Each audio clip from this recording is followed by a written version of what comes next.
Fala galera, beleza, beleza? Estamos mais uma vez aqui para a gente poder conversar um pouquinho, para a gente poder bater um papo, vai ser legal demais. Nós vamos ter um tempo super bacana. De novo, se você não teve acesso à nossa última aula, confere lá no canal do YouTube, vai ter lá nosso último encontro, foi bem legal.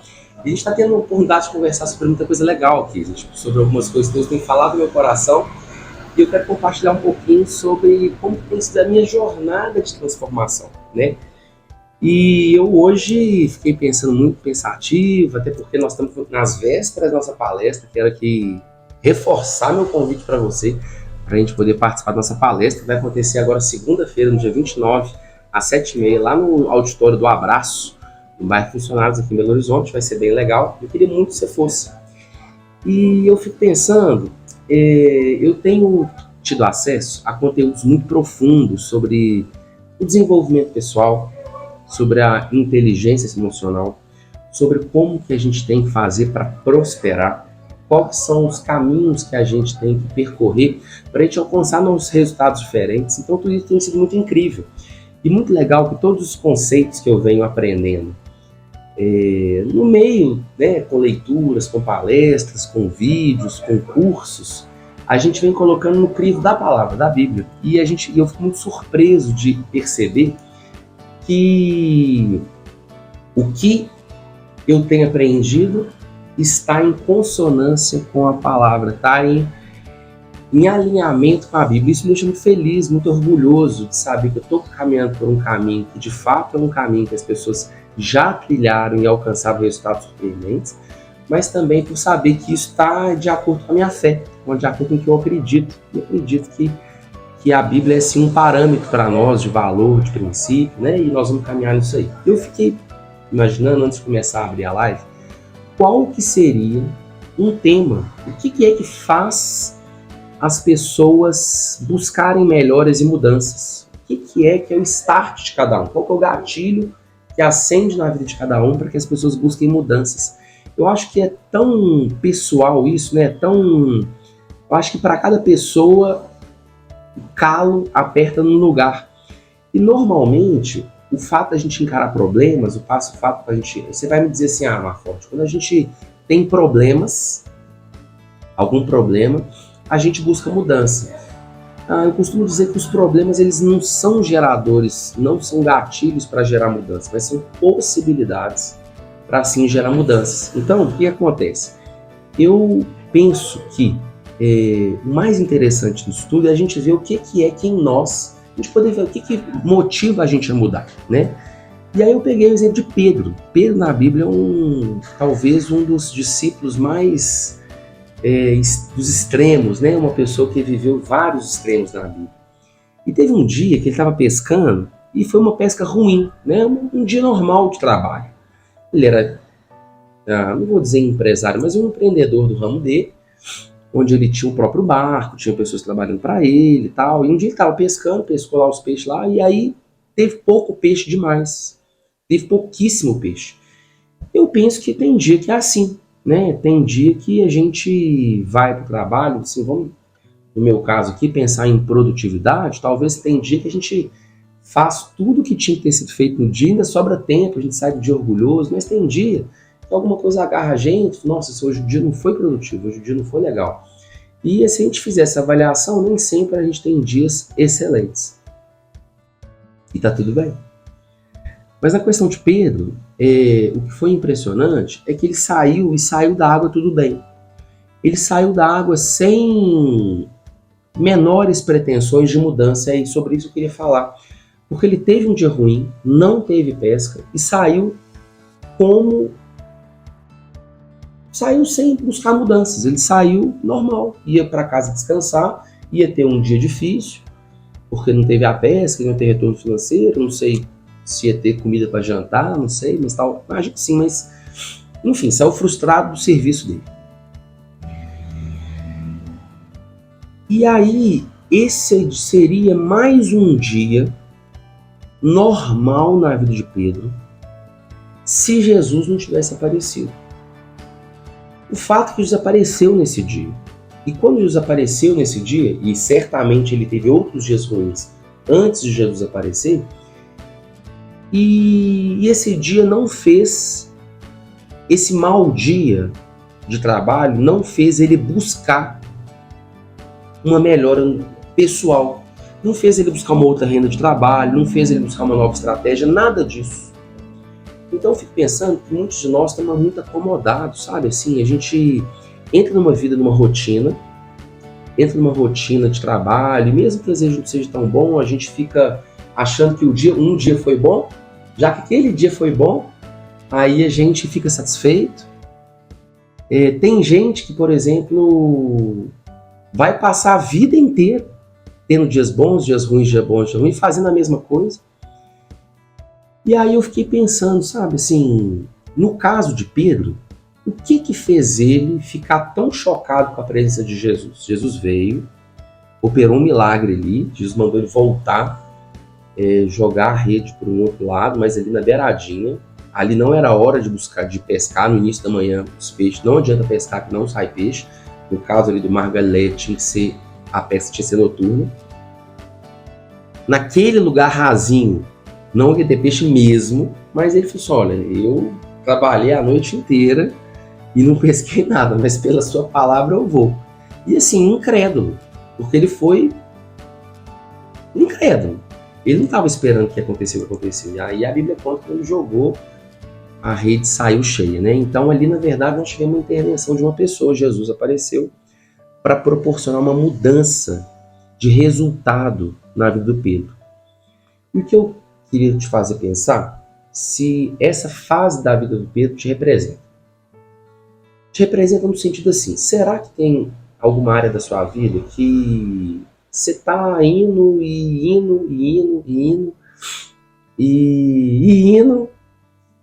tem dia que vai ser bom, tem dia que vai ser ruim e não gera mudança? Essa é uma pergunta interessante. Para esse tipo de caso, a gente precisa entender que nem sempre vai acontecer um milagre para nos tirar das mesmices. E aí vem uma pessoa como eu que fala assim, você precisa melhorar, meu parceiro. Minha amiguinha, você precisa melhorar, você precisa caminhar, evoluir nisso aqui. Não dá para ser assim, você concorda? Então bora pensar um jeito diferente, fazer um resultado diferente? E aí vem uma pessoa, te cutuca e te fala. E aí o milagre não está mais numa ação de Jesus. Mas o milagre, no meu ponto de vista, está em você se sentir despertado pela necessidade de buscar. Então eu penso que uma das maiores transformações, e a gente ouve isso com muita frequência, que Deus tem tudo, só não tem o coração das pessoas. O que Deus quer é que nós consigamos nos abrir para o que Ele tem para nos ensinar. Mas existe uma outra fase na vida de Pedro, onde, por exemplo, Pedro estava realmente buscando algo diferente, um algo sobrenatural. Pedro estava, de fato, ansioso por algo diferente. E aí ele, nesse momento da vida dele, teve um dia que ele estava caminhando e ele era um dos discípulos mais próximos de Jesus. Eu penso muito pelo que eu sei, assim, vários são os motivos que ele era tão próximo de Jesus. Mas enfim, e aí Pedro, cara, o que aconteceu? Ele pegou e foi para um monte com Jesus. Ele foi andando com Jesus assim e tal, vem cá. De repente, tô brincando, Pedro estava buscando, porque ele já estava caminhando com Jesus, já vi que Jesus tinha operado milagres, já conhecia Jesus. E ele estava, então, realmente buscando aprender. E aí tem um momento que ele pergunta, próximo dessa passagem, Senhor, como que a gente vai orar? Então ele estava buscando uma maneira pessoal, um jeito da vida dele, de como que ele ia fazer para ter um resultado diferente. Então Pedro, ele sem dúvida nenhuma, ele estava numa fase onde estava buscando ser uma pessoa diferente para conseguir resultado diferente. Então ele perguntou para Jesus o que devia fazer para conseguir orar, para orar como convém. Daí veio a oração do Pai Nosso, Jesus ensinou a orar, tal, enfim. Mas esse dia ele estava subindo para o monte e aí ele chegou lá, de repente, do nada. Aí ele, Jesus, Pedro, Tiago e João. E Jesus, os quatro no alto do monte, do nada.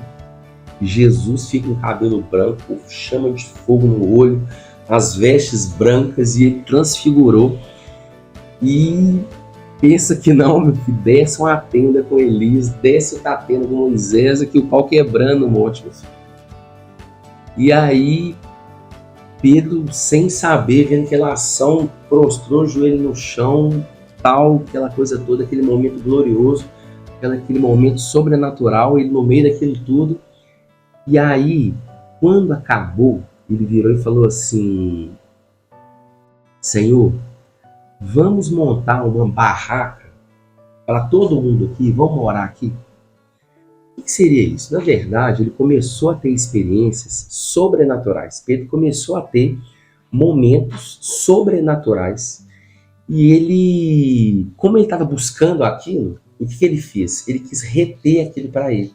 Ele quis estudar uma estratégia, criar uma oportunidade de reter aquele momento para ele. Então, o que o Pedro fez? Pedro, de uma maneira errada, de uma maneira totalmente nada a ver, sem noção dele, querendo montar tal. Então, assim, e aí eu acho que é uma outra fase da vida onde a gente está aberto para oportunidades, onde está querendo aprender, a gente está aberto para buscar isso, mas a gente não está... a gente não sabe muito bem como aproveitar as oportunidades que aparecem. E por mais que a gente esteja pronto, vem muito conteúdo, muito conhecimento, muita coisa, e a gente não sabe muito bem como aplicar.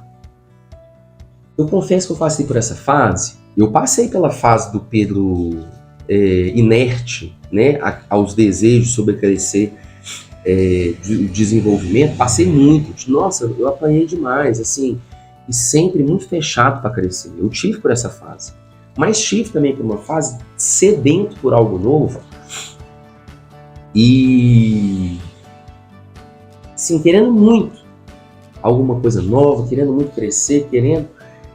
E nessa fase, inclusive eu ouvia muita coisa, ouvia coisa demais, mas nem tudo que eu ouvia era para mim.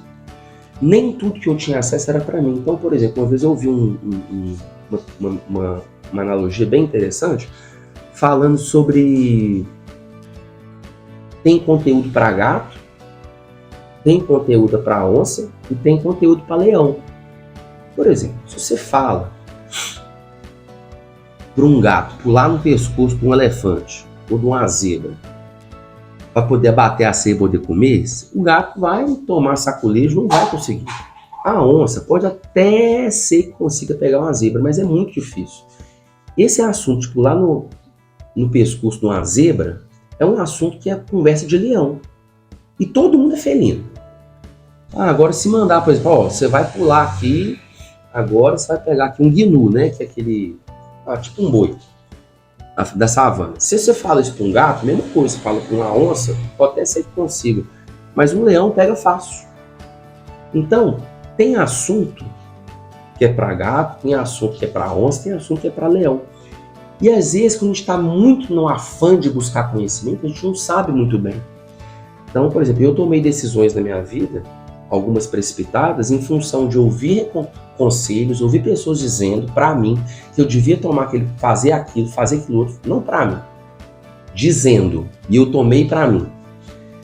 Mas eu era um gato e estava assumindo uma responsabilidade de leão, um desafio de leão. Então a gente precisa primeiro crescer, vencer os desafios de gato, que é comer um rato, pegar um outro bichinho qualquer, pegar uma lagartixa, para depois a gente virar uma jaguatirica, um gatinho maior, para depois virar uma onça. Aí numa onça você já come uma capivara, você já vai pegando as coisas dos desafios. Esse texto me remete um pouco a essa situação, onde a gente de fato quer crescer, quer aprender, quer evoluir, mas a gente, ao ter contato com o conhecimento, ou com o sobrenatural, ou com novas estratégias, ou novas direções, novas oportunidades, novas ideias, a gente vai no afã e às vezes não dá tão certo, porque a gente não está naquela fase. Então Pedro teve acesso a uma experiência que trouxe para ele, mas de um nível, mas ele não soube lidar com aquilo. Aquilo não estava na fase dele, ele era muito imaturo, ele era muito novo na fé. Prova disso, ele propôs fazer 3 tendas lá para todo mundo morar naquele monte e propôs para todo mundo estar lá. Então isso me faz remeter que existem fases que a gente precisa de orientação. A gente precisa de um mentor, de uma pessoa para falar pra gente, olha, eu já passei por isso, e isso se aplica desse jeito, na sua fase, isso aqui assim, assim, assado, isso aqui assim, assim, assado. Pessoas que vão poder trazer para você uma orientação. Não quer dizer que as pessoas vão trazer para você uma resposta. A gente tem que ficar muito atento, porque eu também já fui assim, muito cego para direções dos meus mentores. E todas as direções que a gente recebe, a gente precisa passar pelo crivo da nosso com Deus, nosso com a gente mesmo. Assim, será que isso faz parte? Será que isso é para mim? Será que isso é para mim hoje? Às vezes é até para mim, mas não é para mim hoje, é para mim daqui a pouco, né? E diante dessa situação, como que é a melhor maneira? Como é que eu vou usar essa oportunidade, essa situação, esse aprendizado da melhor maneira para mim hoje? Então eu acho que essa é uma nova fase de Pedro. E uma terceira fase de Pedro, que eu queria... Quer dizer, Pedro teve várias, né? Mas uma terceira fase de Pedro, que é uma fase que eu acho muito impressionante, fala muito para mim sobre isso, foi quando Jesus... Pedro nega Jesus, né? Assim... eu tenho que falar dessa, não tem jeito. Ou tem uma fase onde a gente quer fazer com as nossas próprias mãos. Eu acho que conversa com essa segunda fase, essa fase onde a gente não sabe muito bem o que faz com o conhecimento. E Pedro fez assim, né? Quando Jesus estava para ser crucificado, aliás, para ser preso, Pedro, ele fala assim, não, sabe, você é besta, senhor. Renato disse, não, você vai ser preso, não, ué. Esse pessoal tá vindo aqui, não vai não. Pedro pegou uma faca, cortou a orelha do cara, senhor. Pensa, do guarda que veio prender Jesus, ele cortou a orelha do cara. E aí eu fico vendo assim, Pedro agindo pelo que ele achava que era certo. Pela intuição dele, pelo instinto dele. E aí eu fico pensando que muitas vezes a gente pega esses conhecimentos também e faz uma aplicabilidade errada daquilo que a gente está aprendendo. Então, nessas horas um mentor é muito legal. Uma pessoa que dá realmente uma orientação para nós que eu acho que é bem legal. Mas aí beleza, Pedro foi e falou, não Jesus, eu não vou te negar de jeito nenhum, tal, antes que o galo cante, você vai me negar 3 vezes. E foi o que aconteceu, né? Ele negou Jesus 3 vezes. E depois que Pedro nega Jesus, Pedro ele some. E você acha uma parte da história muito legal, Pedro some. Pedro some da história. Ele desaparece. E aí, ele passa, eu imagino que Pedro ficou muito deprimido. Pedro ficou muito... ele passou por uma crise muito grande, porque ele tinha dito para Jesus que não trairia, o traiu diante de pessoas assim, socialmente insignificantes. Nada contra as profissões das pessoas que estavam naquele lugar, mas socialmente eram pessoas que não tinham muita relevância política, não. Eram pessoas realmente normais.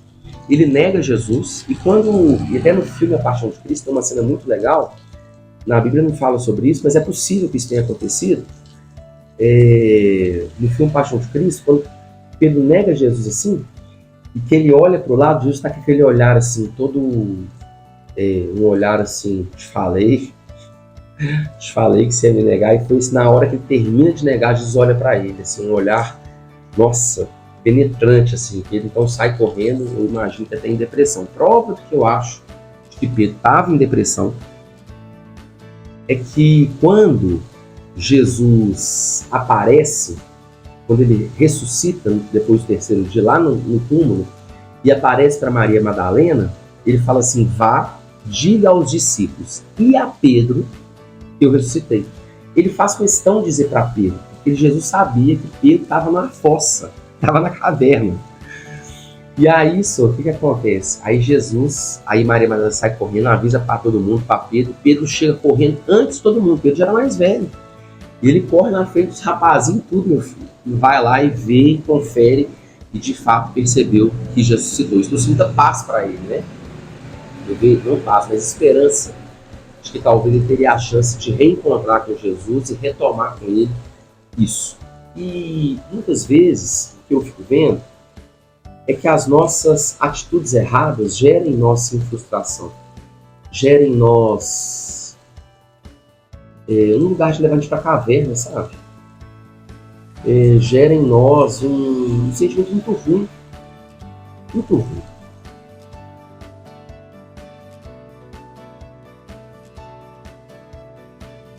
as nossas más atitudes gera essa culpa emocional que é muito ruim, né? Assim, isso é muito pesado para a gente carregar isso. E será que você, a pergunta que eu faço é se existe também esse nível? E eu vejo que esse nível, isso que Pedro passou nas fases da vida, a gente também passa nas fases da vida. E essa fase da vida de Pedro, eu penso que seja uma fase onde a gente precisa muito rever as nossas convicções, rever nossas atitudes, nossa impulsividade, vai muito aí com a nossa inteligência emocional. Mas o que eu acho que foi mais transformador nessa história toda foi quando Jesus encontra com Pedro. Eles têm uma conversa. E Jesus fala assim para Pedro. Pedro restaura Jesus. Jesus restaura Pedro. Para cada vez que Pedro negou Jesus, Jesus deu a Pedro a oportunidade de restaurar as vezes que ele o negou. E ele perguntava para Pedro: Pedro, tu me amas? Pedro, tu me amas? Pedro, tu me amas? Então, para cada vez que Pedro negou Jesus, Jesus deu a chance para Pedro afirmar o amor de Pedro para Jesus. Então, acho que isso foi muito importante para ele. E entra uma fase da nossa vida em seguida que Jesus fala assim: Pedro, tu és pedra. Você não vai ser mais Simão. Vai ser pedra. E sobre essa pedra eu edificarei a minha igreja. Olha, essa foi talvez um dos momentos mais importantes da vida de Pedro. Foi quando Jesus trouxe uma cura do que passou e quando afirmou para Pedro a identidade dele e o propósito dele. Nossa, eu achei isso assim... E é sobre isso que eu queria falar um pouquinho. Sobre a importância da gente ter clareza da nossa identidade e do nosso propósito nessa terra.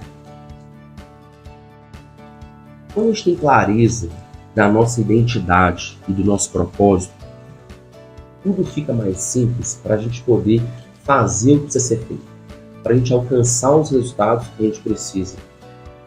Tomar decisões muito mais simples.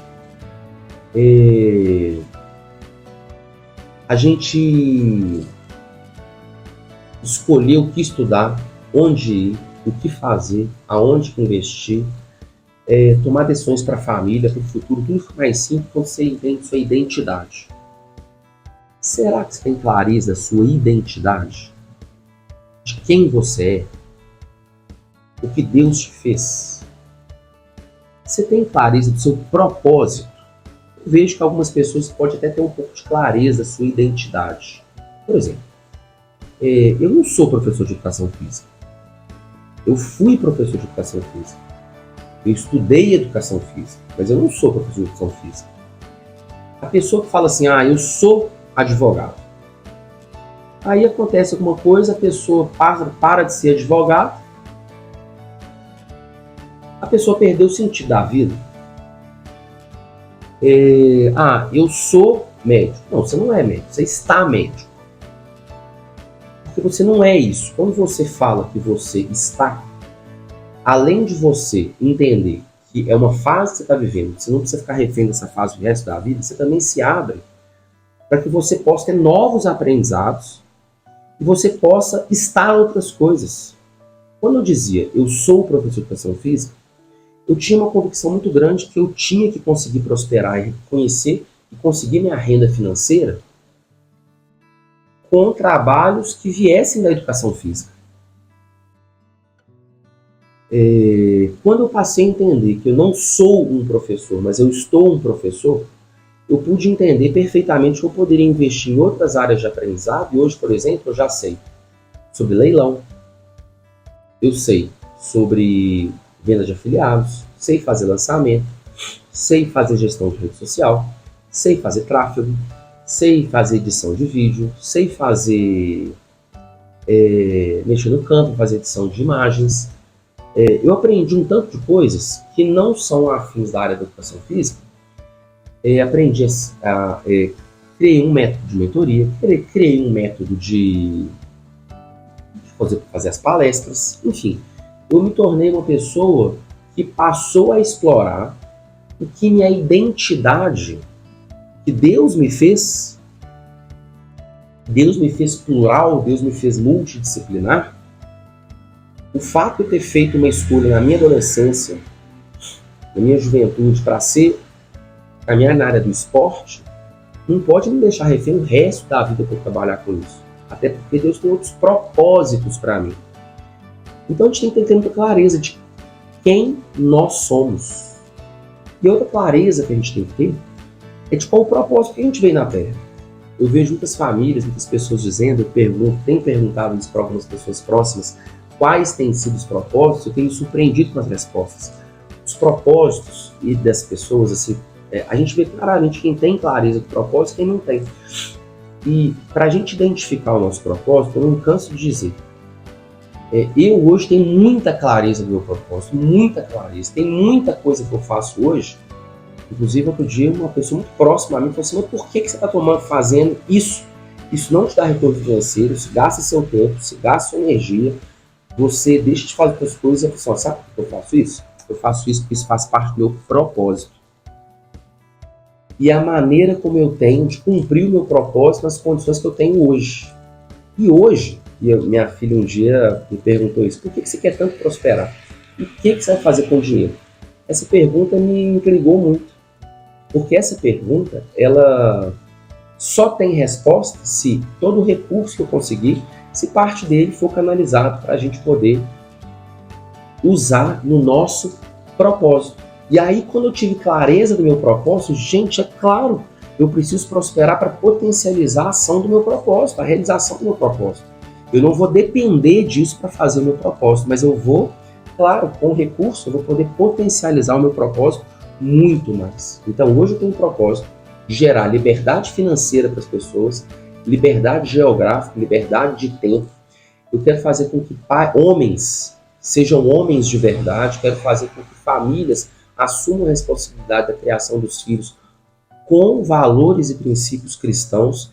Então eu tenho o propósito de fazer com que pessoas saiam do lugar que estão, saiam de um ponto A, vão para um ponto B, e eu tenho um caminho para essas pessoas trilharem. Então eu quero compartilhar a quatro ventos isso que eu tenho aprendido, isso que eu tenho vivido, porque isso faz parte do meu propósito.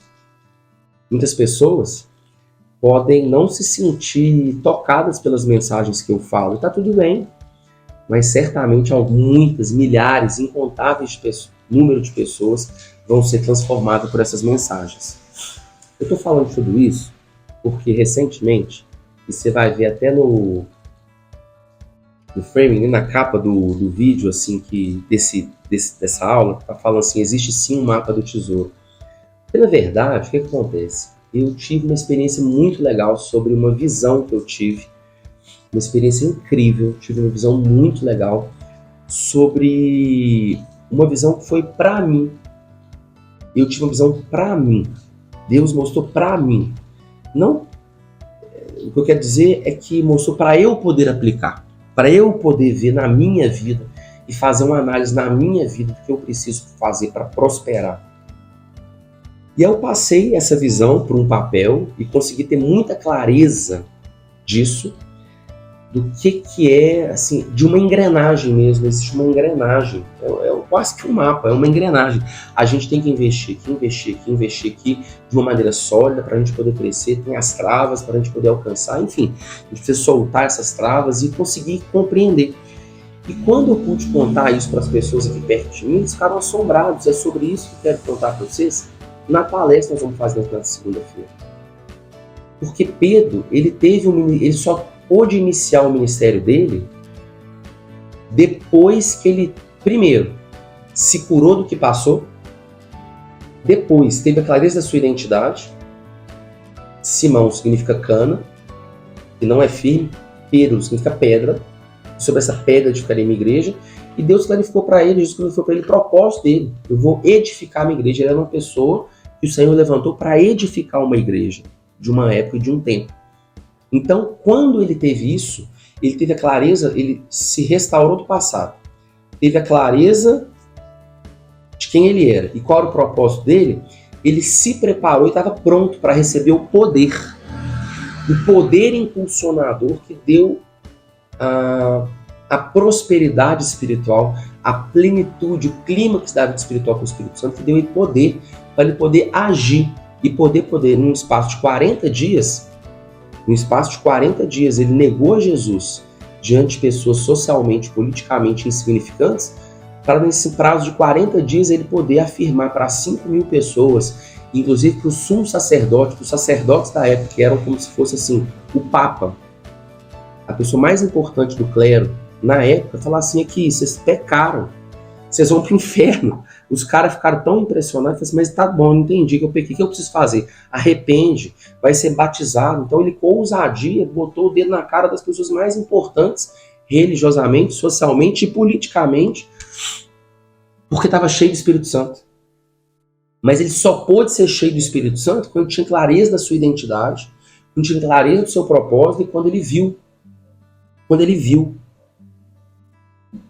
que Jesus veio tratar as feridas dele. Então, eu penso que esse é um caminho que todos nós temos que ter. Existe uma fase da vida, ou pessoas, que estão inertes à demanda, à necessidade, à urgência de uma mudança, de um crescimento, de mudar de mentalidade, de mudar de atitude, de ter uma vida diferente, de mudar o comportamento, de mudar o hábito, de crescer, de aprender coisas novas, de largar hábitos antigos. Tem pessoas que estão completamente inertes a isso.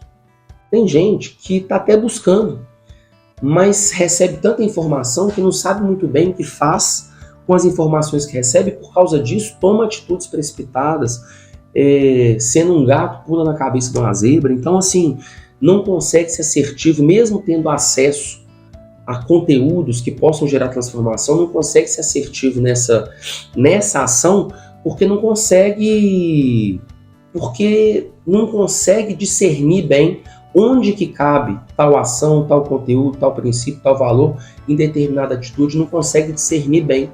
Claro, isso é característica de quem está caminhando, início caminhando disso aí. Mas tem pessoas também que buscam a Deus, caminham com Deus, essa coisa toda, tá buscando o desenvolvimento, tá buscando crescer, tá buscando. Mas as pessoas não têm clareza da sua identidade, não têm clareza do seu propósito e muito mais estão marcadas com traumas, com bloqueios que a paralisam de prosperar. O que é prosperidade? Prosperidade, para mim, é muito claro. Prosperidade e riqueza não são as mesmas coisas. Riqueza é questão de dinheiro. Prosperidade é a plenitude daquilo que Deus tem separado para você em qualquer área que seja. Então, o que é plenitude? Plenitude é o máximo que Deus preparou para você em determinadas áreas. Então, por exemplo, na área familiar, você vai pensar assim: meus filhos estarem... Você está tudo bem com seus filhos? Assim, com sua família, com seu cônjuge, com seus pais, enfim. Família nós temos 3, né? Nós temos 3 famílias. Nossa parentela, que são os nossos pais, que são pessoas que a gente tem que estar bem resolvido com eles. Temos nosso cônjuge, que é de fato nossa família, e esse a gente tem que estar em unidade, em acordo, em concordância. E nós temos nossos filhos, nós temos que estar alinhados para que eles estejam treinados para poder voar e para que eles possam alcançar os planos deles. Então, assim, a plenitude da vida, da saúde, como é que você está? Está com o corpo legal, está fazendo atividade, enfim. A plenitude, está comendo bem, a plenitude, você entende? E a plenitude financeira? Você tem desfrutado de tudo o que o dinheiro pode proporcionar? Ou você tem tido dificuldades financeiras? Eu te falo que esse talvez seja a grande pedra do sapato de todo mundo, a questão da vida financeira. E eu entendi, falei inclusive na aula anterior, que eu encontrei com vários milionários e tenho lido muito livro sobre o assunto, várias pessoas que alcançaram o resultado. Não é pessoas endinheiradas, pessoas prósperas. E aí eu fico vendo que as pessoas prósperas têm um comportamento, prósperas na vida financeira, têm um comportamento semelhante. Elas têm sim um comportamento que se assemelha. E isso é muito legal. A gente vê que existe um padrão de comportamento, de mentalidade, de atitude, de hábito, de rotina, que faz com que as pessoas entrem por esse caminho da prosperidade. E quando eu vi esse mapa, eu disse: meu Deus do céu, eu preciso melhorar aqui, eu preciso caminhar aqui. E quando eu mostrei pro pessoal, o pessoal foi impressionado porque eles também tiveram muita facilidade de ver o que eles precisavam mudar. E é sobre isso que eu quero falar na próxima terça-feira, sobre esse mapa. Eu quero te convidar para estar indo lá. Porque para a gente alcançar a prosperidade, a gente precisa subir de nível. E a gente precisa saber onde que a gente precisa subir de nível. Então eu quero te convidar para estar lá. E eu acho que vai ser muito legal a gente poder conversar sobre essas coisas, para a gente poder estar lá.